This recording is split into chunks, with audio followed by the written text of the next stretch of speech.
Dale Miller, you're a professional dowser. Is that correct? That's correct. Well, I've known you for a while. I've never really got to know a dowser before, and I want you to start with what is dowsing? If you look in the Webster dictionary, it will just basically tell you that it's a person that goes out, can find underground water, pipes, all different kinds of things, sometimes lost objects like that, using some type of a dowsing instrument. So these are like you've shown these to me. They're like rods you hold out and then they move based on where you are. Is that like the traditional water dowsing and even sticks? The old time water dowsers used fork sticks, and sometimes they used just a cut branch off a tree, was heavy on one end, and they would get a reaction out of that.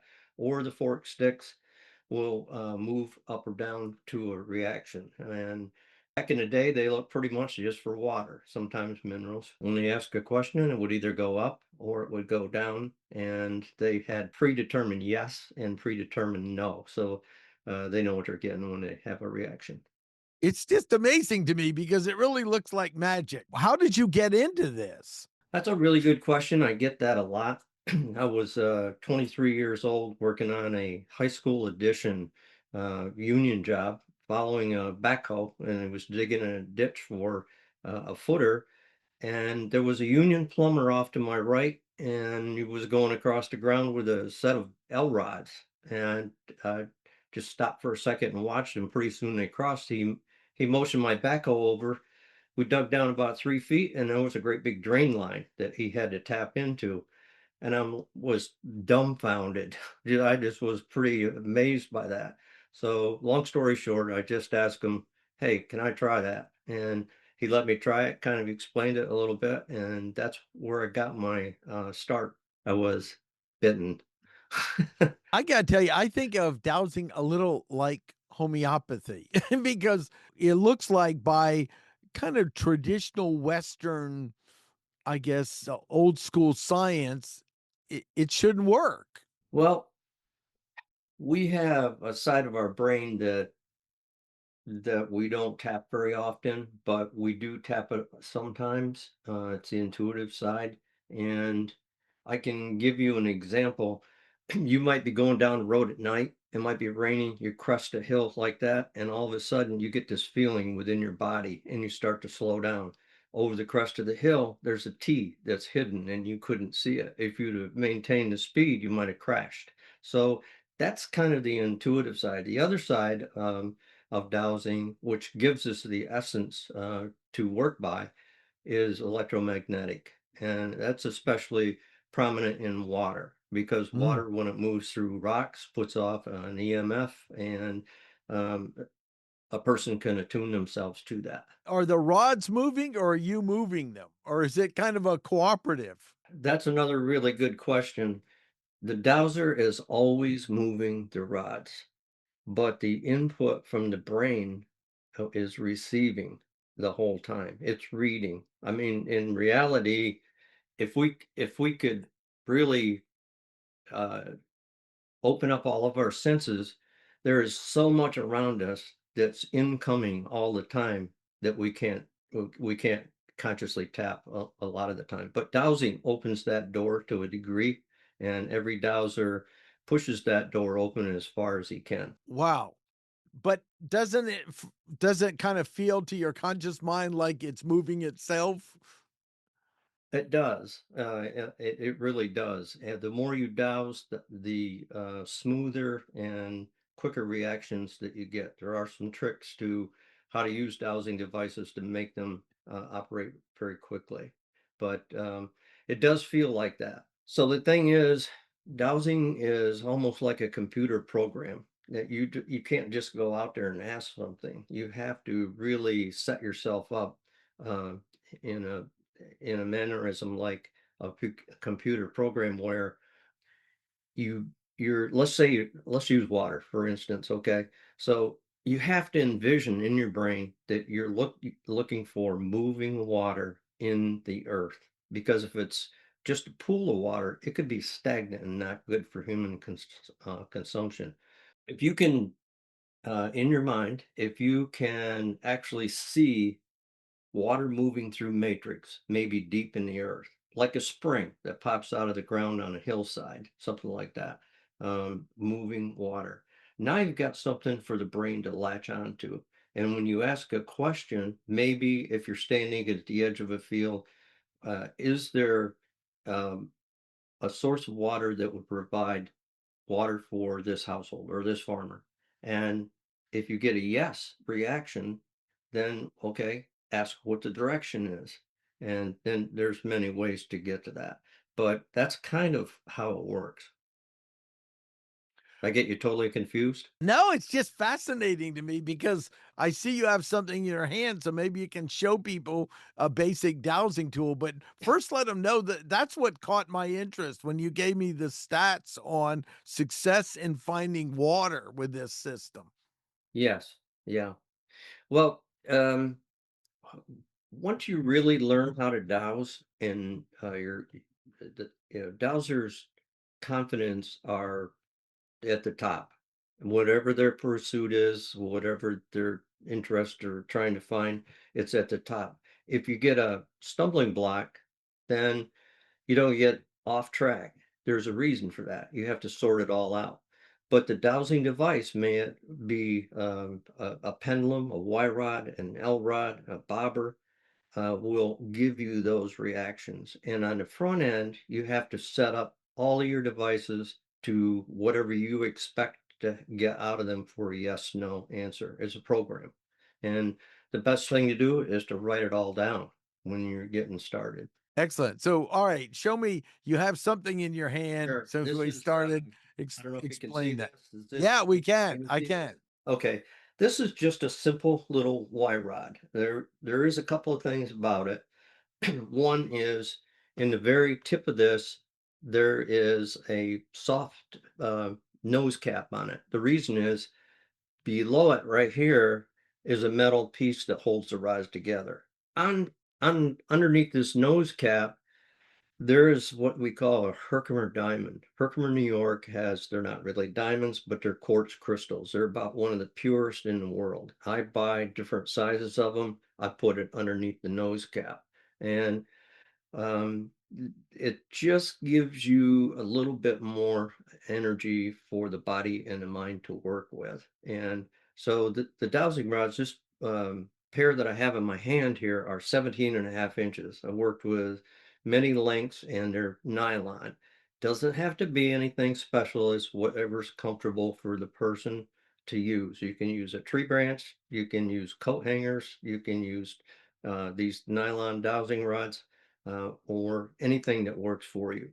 So, show how you hold it. You hold it at Can the you see other me? end, right? I'm going to stand just a little Okay, bit, cool. crouch a Yeah, little bit yeah, here. And I'm going to back up just a yeah. little. So you hold them like this and you put them in a position like this. Am I I see. okay? So this is called, it wants to go down and it wants to go Right. up. I see. That's called a I balance point. I So see. my down is yes, my no is up. So when I'm over a water vein, they go down. If I'm asking a question and it's true, they go down. If I'm asking a question and it's no, they go up. And there's a lot of things you can do with these that people don't know. I'm going to show you this. This is direction. If you put it in your hands like this and Ah. you ask, okay, where's my car in the parking lot? I'm at the airport. I can't find it. Okay, it's that direction. So you just walk in that direction. So those are the kind of things that they work with. But also with pendulums and L rods, Y rods, you can do any kind of yes no questions with them. It really is a mastery of enhancing intuition, isn't it? It is. Yeah. And also, I hear a lot of people put value on the idea of your intention, and that seems to be a component that's important with this. People ask me sometimes, like, I had a lady recently that I did a well location for, and she got some really good water. But on the front end, when she initially called me, she got me off my website. She said, "I have to ask you a question before we can pursue." And I said, "Okay, what's the question?" And she said, "Are you a Christian?" Hmm. And I said, "As a matter of fact, I am." Kind of put her mind at ease. But going back to your question, dowsing should be used, it can be used for almost anything, but true, real dowsers use it for the good of people, and to make things better. They do not use it for evil or Uh, unlawful things. uh-huh. Interesting. I remember when I was talking to you earlier, you said the percentage of success dowsing relative to, just poking holes in the ground to find something. I'm not accurate in describing without dowsing, but I love to contrast those 2. Yeah. Well, for me, it's right at 92%. And Uh-huh. there's a couple reasons for that. I have dowsed for almost 50 years. And so over the years, you learn what's makes it quicker, easier, more accurate, and to be able to get through requests faster. But the percentage of accuracy has to do with a lot of things. I'm going to use water, for instance, and maybe I'll give you another one. But for water, the dowser themselves have to be dead on because a lot of the water veins are only inch to 3 inches wide. People Wow. think they're like underground streams, but a normal hunter will sight his rifle in at 300 yards or at 100 yards, which is 300 feet. Imagine a water vein 3 inches wide at 300 feet down, and you've got a big drilling rig that's trying to drill down and hit that. Wow. I would say that they're usually about 85%, but sometimes they miss. So to answer your question, there are three things. The dowser's got to be on, and the driller has to pay attention to his drilling rig as he drills 100 feet, 200 feet, 300 feet until he hits it. He has to monitor that mast and make sure that that bore stays straight to hit it. The other thing is the the driller, the dowser can't.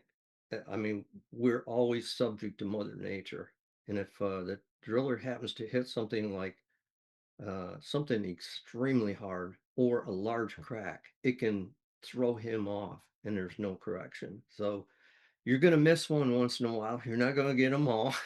Say in the last 3 years, I have probably missed about three, somewhere in Wow. there. Out of many. Yep.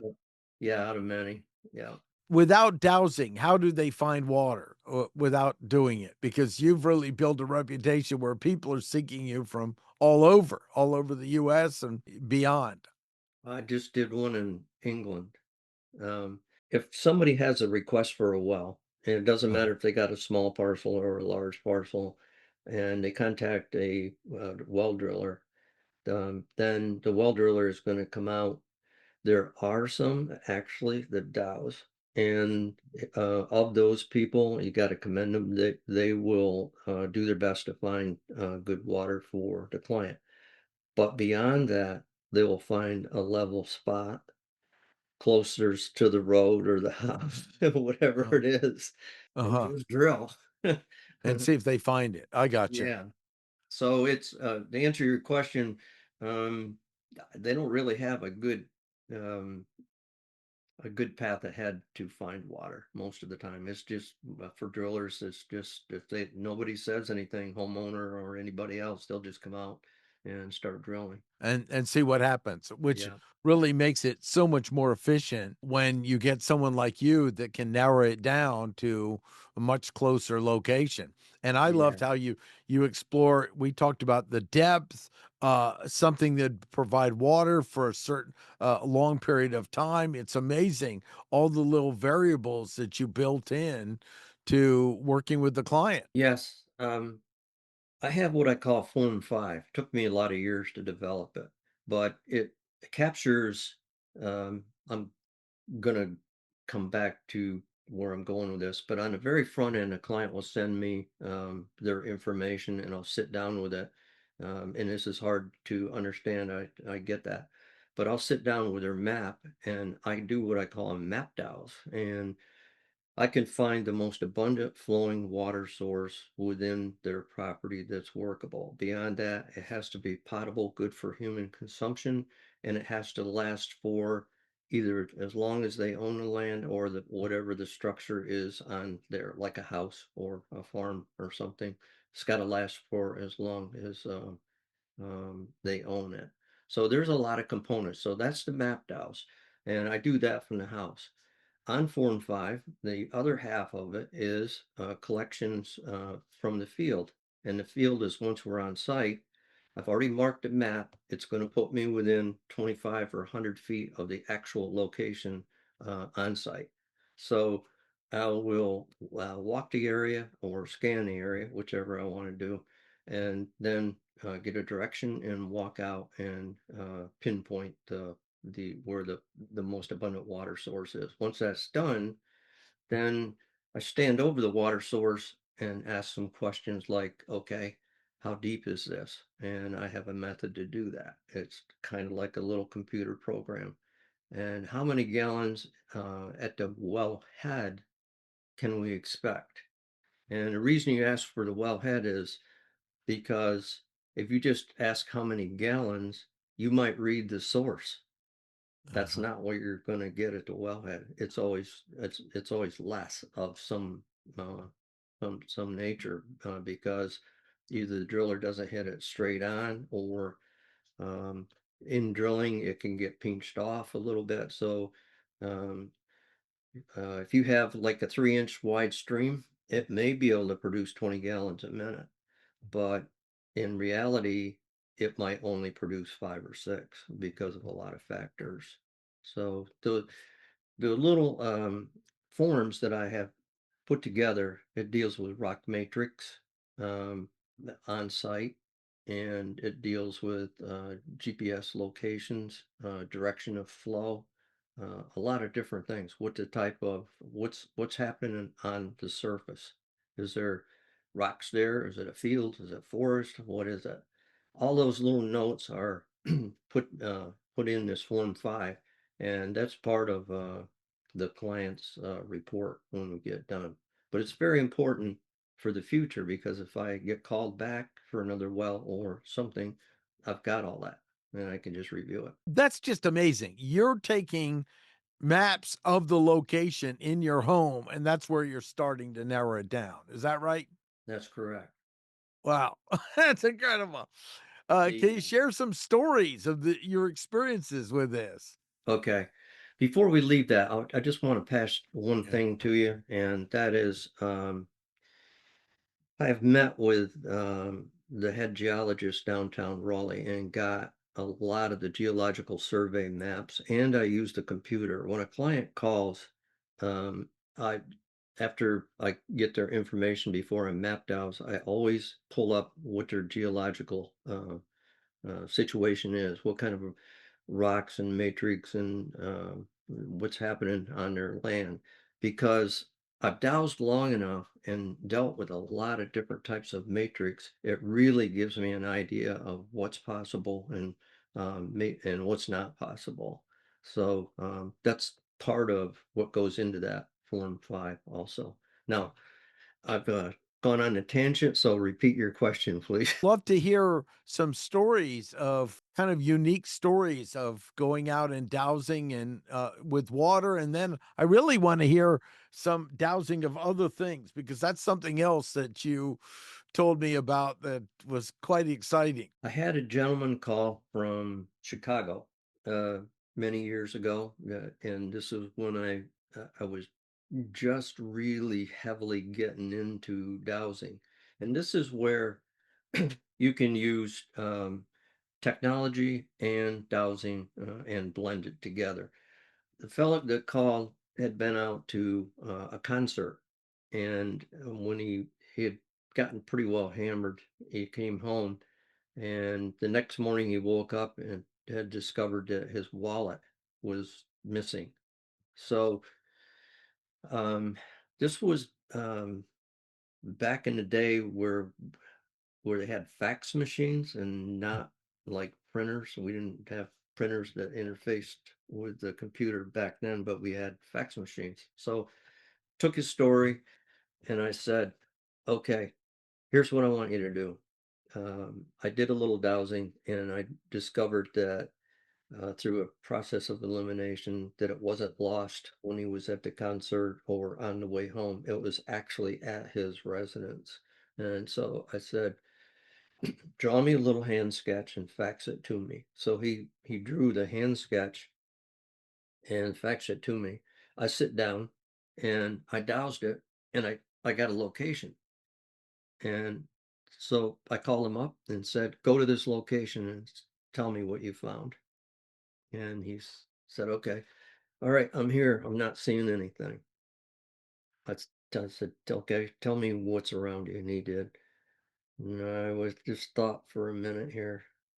I was not getting a good reading from a standpoint of, I was just a little confused because it should have been right there. I said, are you two-story or one-story? And he said, two-story. I said, oh, okay. So what's upstairs? Bedrooms? He said. I said, okay, I'm going to follow you. I want you to go up the stairs, and wherever your bedroom is, it happened to be to the right. I want you to turn and go to your bedroom. So he did. Once he got in the bedroom, my rods, I had asked for, I put a 5 foot energy circle around him. And when he got within 5 feet of the wallet, my rods would react. He got inside the bedroom and they started to react. And I said, okay, go to the right. They stopped reacting. Go to the left. They started reacting. I said, okay, now go forward a little bit. I said, where are you? He said, I'm right next to the bed. I said, okay, your wallet is within 3 to 5 feet of you. Start looking. When he came home, he was hammered, laid down, clothes on, wallet in the back pocket. It bothered him. Subconsciously, he didn't think about it. He pulled it out, was tried to put it under his pillow, probably. It went down between the headboard and the mattress, and that's where he Uh-huh. found it. That's hilarious, and he found it. He found it. Yeah. Wow, wow. That's amazing. So So you've that's the helped kind people of find that's the all kind types of stuff. Yeah. yeah, yeah. So it's kind of fun once you get into it.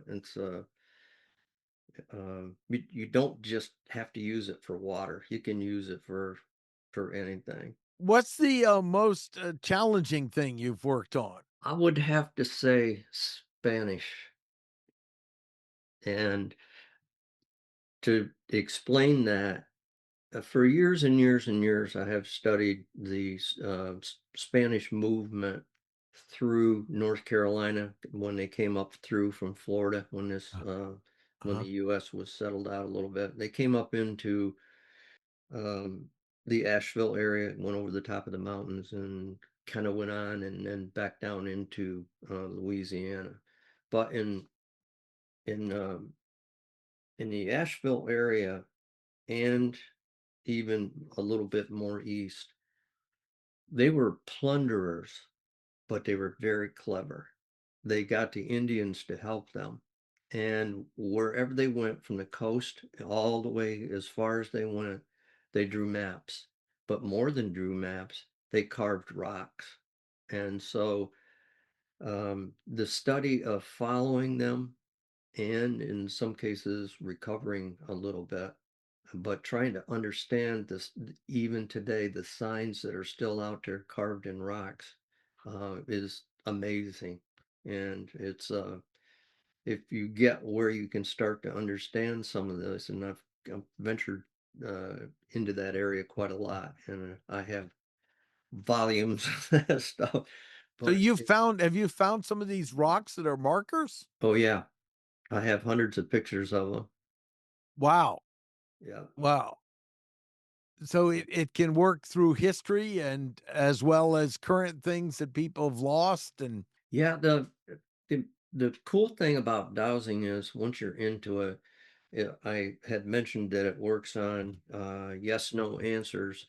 But so even if you're reading something out of a book, because when books are written and then they're reprinted and somebody else picks them up and puts their twist on it, you can ask, okay, is this true or not true, what you're reading? If it's not true, then you can pursue that. And but uh, the the nice thing about that is It may be that what you're pursuing in the book says, okay, it's in this area, whatever you're looking for, Mm. but maybe it's not. So you can pursue it and just get a map, and you can actually track them.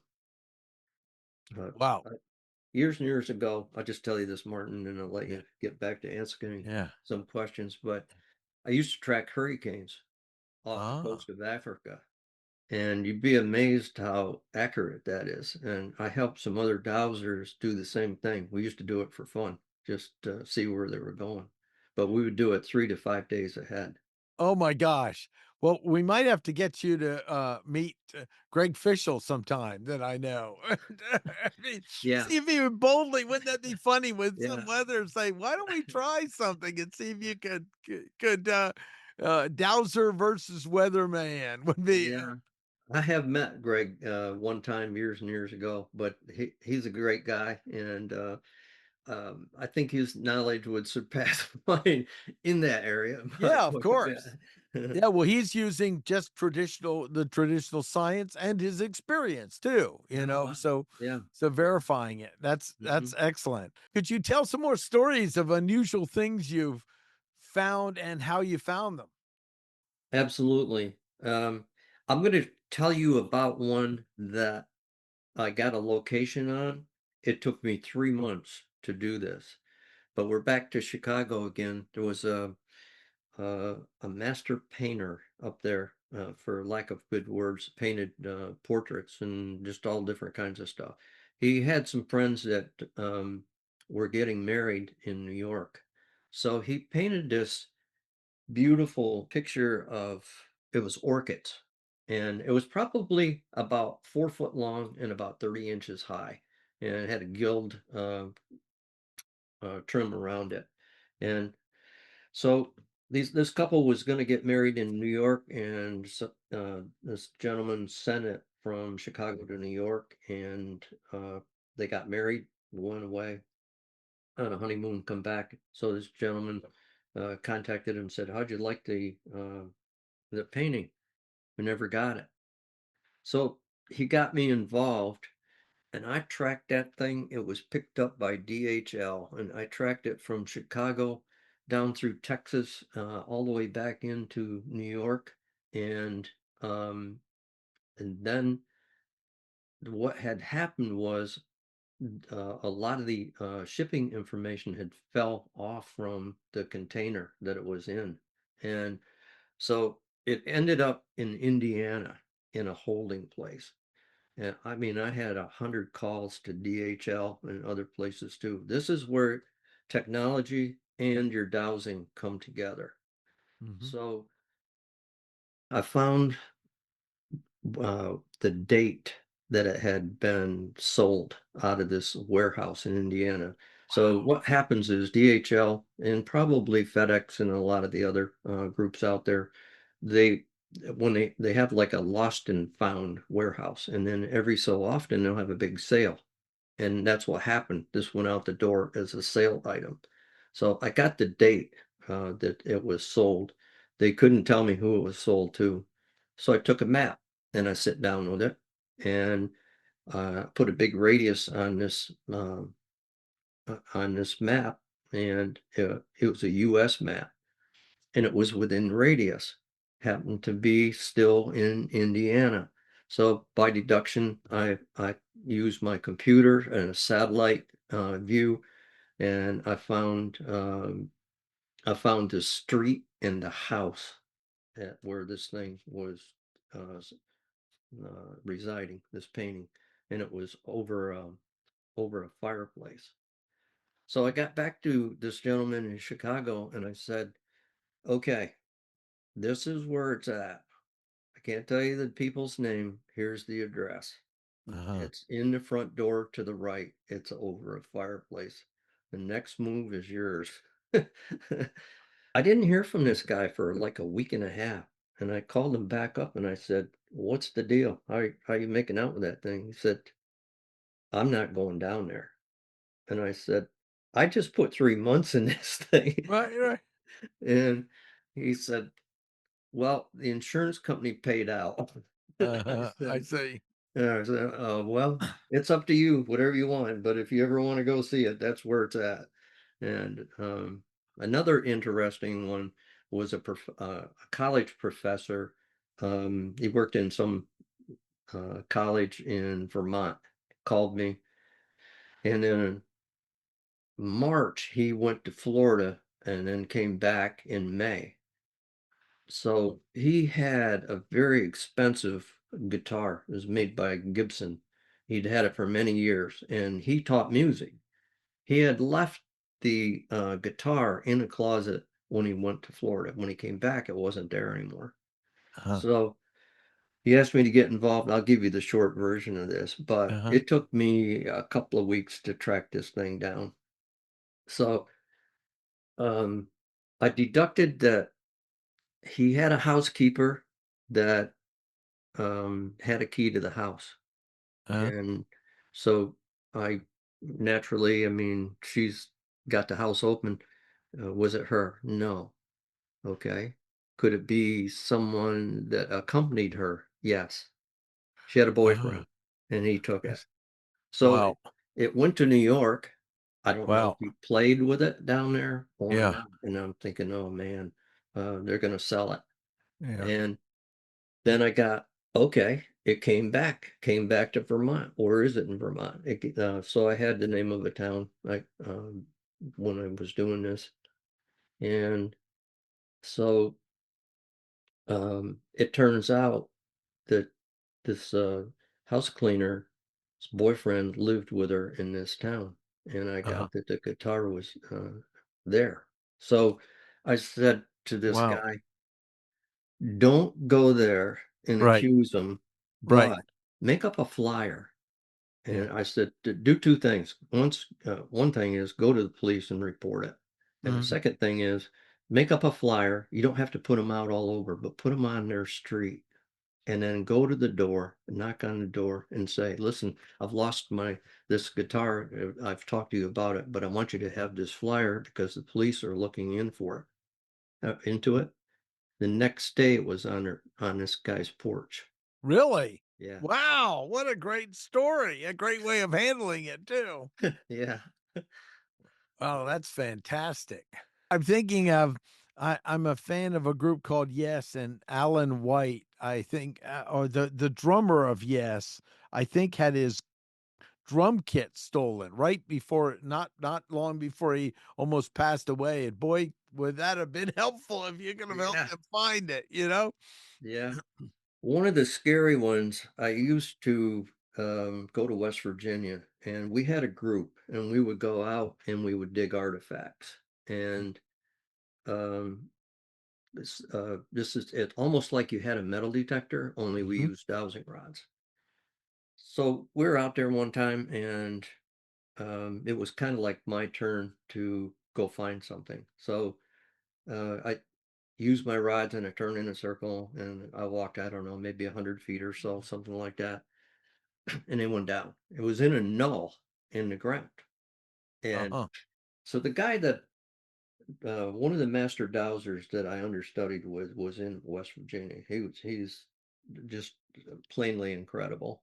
But anyway, he walked up to me and he said, "Do you know what you're standing where you're standing?" I said, "Yeah, I know where I'm standing." And he said, "No, I mean, what's below you?" I said, "I got a hit. I just asked for an object." And he said, figure out what you got below you. So I went through, I mean, we have a way to deduce that. Uh-huh. It was a Civil War female body. Oh my gosh. Yeah. Wow. Made my But hair stand did up. were you able to how close did you get in your own experience before you said it? Did you get it down to a body or something or Yeah, I got it was a body. And I told him, I said, listen, somebody's buried here.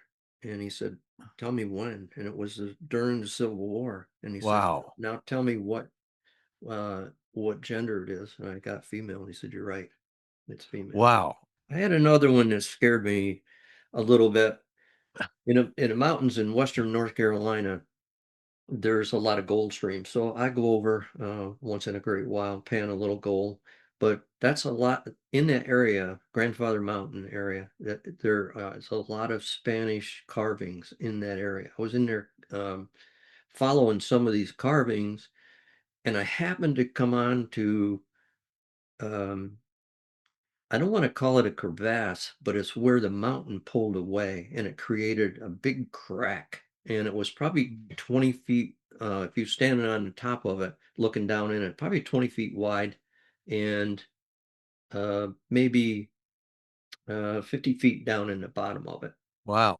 So it was very, very hard. I stood there and I asked, like, I just had a feeling, is there something down here that has been placed? And I got yes.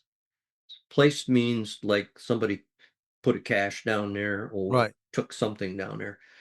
So I decided to climb down in there. I climbed down in there and I got to the very edge of this opening and I stood there and I said, okay, so is there a cache here that's been buried by somebody? Yes. Mhm. Is there more than one cache here? Yes. And I'm like, okay, can I use my eyes to look at it where one of these caches might be? Yes. So I looked in underneath of a little rock area that kind of went back in, and I just asked my rods, "Is that one of the caches?" Yes. I got a location on the other one. Next question was, okay, we know something's here now. You have to ask permission on these, and there's a really big reason why. Because um, sometimes stuff like this uh, it I don't know exactly how to say this. There are things you fool with and things you don't fool with. I And see. so I ask like, okay, can I recover uh this cash to my right? Yeah. No. My Wow. rods hit me in the chest really hard. I Uh, looked to the left and said, how about that cash? No. So I said, okay. I took one step forward and just asked, like, okay, can I just go get a visual close on this area? And whack, they hit me in the chest hard. And I said, okay, that's it. I'm out. And I I took a guy back there last year. And I yeah. hadn't been back there in 15 years. I just wanted to show him that Yeah. he was a real hardhead. But anyway, I told him I asked when I got back up there, I could bring him up and just show him that area. Yeah. The answer was no. He decided that he was going to try it anyway. He slipped and fell and rolled about 25 feet and fell into the rocks. Oh Fortunately, gosh. he didn't get hurt. But Wow. sometimes there's stuff you don't fool with. Right. And you need to respect it. Yeah, that's right. Yeah. I had an odd request for water. One of my friends out in Arizona, he finds a lot of big water that's very deep for farmers. And he asked me to check out a volcano and find see if there's any water on a volcano. And there was, but it was on a volcano where he couldn't get a drilling rig in there. So um, it was there, and he has a dowser on site also. So they followed it down. I don't know, down the side of the hill to a point where they could get a rig in there, and they got water there. But yeah. So anyway, do you want to hear one more story? Yes. Okay, so back to these guys that I used to go out with in West Virginia. Sometimes there was five of us, sometimes there was seven of us. We went with four-wheelers back in about 5 or 6 miles, and there was an old homestead back in there that sat in the top of a mountain in a bowl. And they had farmed it. Beautiful, beautiful place. And so I'm just going to say these are the flying rods. I had mentioned, I'm going to show you these again. See these little dowsing rods? Yep. I made them for those guys. That's what we all used when we were out Uh, there. So if you can envision this, we would go in there and again, like using a metal detector, we would use the rods. Sometimes we would find stuff in an attic and you'd have to go up into a little small cubby hole to get into an attic area. Sometimes we had to cut an opening in a wall. Sometimes it'd be below stairs. But see this little tip on here? Well, I Yeah, told you that there's a metal piece underneath here like that. Back right. in those days, we didn't have the tip on there. So the the guy that taught us and really went out with us was turned in a circle on you. This was probably at 3 o'clock in the morning on the second floor in his old house. And his dowsing rods flipped. And when they did, they came out of his hands and they went about 8 feet and they hit one of the guys right between the eyes and cut him right wide open. Wow. Yeah. Wow. But it's not uncommon when you get into dowsing, especially if it's really, really old, for them to sometimes they'll flip totally out of your hands. Wow. Wow. Amazing. It looks like it's useful for everything from personal protection on. This is reminding me of helping my Aikido instructor teach self defense. And there were some statistics like when you have a sense that you shouldn't go down that alley, don't go. And the stats of people getting hurt who didn't listen to their intuition. And this looks like this is tied into amplifying and strengthening your intuition for everything in life. It really is. Japanese call that the dandian, and it's a energy. It's the pit of your stomach, and it's Uh-huh. an alarm bell. And it's when um, back to your walking down the alley. Uh, if you have an uneasy feeling, one should really pay attention to it, just like you had mentioned, because um, it doesn't just happen. Uh, Sometimes when you meet people and you're going to have another meeting someplace else at some time, um, and it's getting time to go there. If you get an uneasy feeling, um, it needs to be paid attention to. But anytime you get that little pit of the stomach alarm or something, then you need to pay attention to it. But it's all the same essence. You're exactly right. It Mm. it's it's just intuitive, and I, I wished we could all tap more of it than we have, because probably would make life a whole lot easier. Yeah, yeah, The lottery's absolutely. the lottery's pretty big this week. That's right. Yeah, it doesn't work for me. I don't know why. Yeah, that's right. It's one Yeah, thing it's not as good at. Understand, not everything. How yeah. could someone start if they were interested? I mean, you have a book out and of course now you do some limited training with people, but It just depends on who they are, and not from who they are from a standpoint of how bad do they really want it? Because for me, when I learned, I didn't have any mentors. I had books, and I got deep into the American Society of Dowsers, and uh-huh, um, I've talked to a lot of people that wrote books and mentors, and over the uh-huh, phone they helped me a lot. So to answer your question, how do you get started in it? The best way is if there actually is somebody that teaches dowsing or that can be soundboarded if you get into it. But uh-huh. on the very, very front end, it goes back to the dowsing devices. Like you have the pendulum, you got the L rods, Y rods, like that. Find them and try them. Get a set of each and try them and see what feels good to you and what feels comfortable to you. Most people gravitate toward pendulums because you can carry them in your pocket and you can use them almost any place. But to start, if a person has no resources that they can tap to get started, like another person or a mentor, then you have to start with books. And there are some pretty good books out there that you can get started with.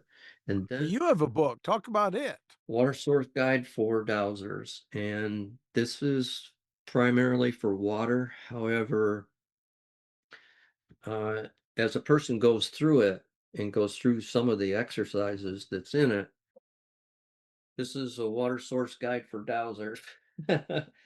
Uh, Excellent. so Great anyway, little book. It took me about 3 years to write that thing. It's only like 90 pages, something like that, but Uh, it really has the meat and potatoes. One does have to learn how to dowse so that they're pretty confident in yes, no questions, but that's all it takes. right, If you use the right. book, you can build on it. And it goes from simple to advanced, and it just depends on how far people want to take it. You don't have to go to extremes to be able to water dowse. It gives a lot of examples and exercises in there and shows you um, how to do it through a lot of pictures. Excellent. It's available on Amazon too, and your website. Yes, and the American Society of Dowsers carries it also. I think Barnes Noble also carries it. So you can get them on your website. Well, how can they learn more about you? Let people know your website. This has been a delightful journey, and I've known you and your wife for a while, and you're just great people. And I'm so excited to that we could do a little show of opening the world to something that I've known of, but I really hadn't talked to a master on it before. Well, thank you for having me and let me share some of my stories and tell you a little bit about the devices themselves and the possibilities of where dowsing can actually go. But yeah, it's a true venture. Wellwatersdowser.com. You can that's my website, and it will tell you not only about the devices on there, but it'll give you some insights as to what I teach as well. But uh, Dale Miller Dowser at gmail.com. If you want to email me, that would be great also. Uh, Sounds great. yeah. This was delightful. Thanks, Dale. And really, I'll put the links below so people can check out your resources. And I think anyone who's had a chance to work with you is really very lucky to work with a true master because I know you not just as a skilled person, but the way you explain things as a great teacher too. Well, This thank you for was that, Martin. lots of fun, and I really enjoyed seeing some of the little diddlies you found along the way there. Yeah, And, yeah, uh, yeah. it It's you it's it's just such an exciting, thing. I mean, just get out. It's gotta be quite enjoyment of just getting out and looking for stuff. it really is. Yeah, as simple as just walking in a field and finding any Indian artifacts that have been left there, like arrowheads and stuff. But you get to a point where the intuition will carry you to some of that stuff. Thanks so much. This was You're welcome. delightful. Okay, thanks an awful lot, Martin. Have a great day. Absolutely.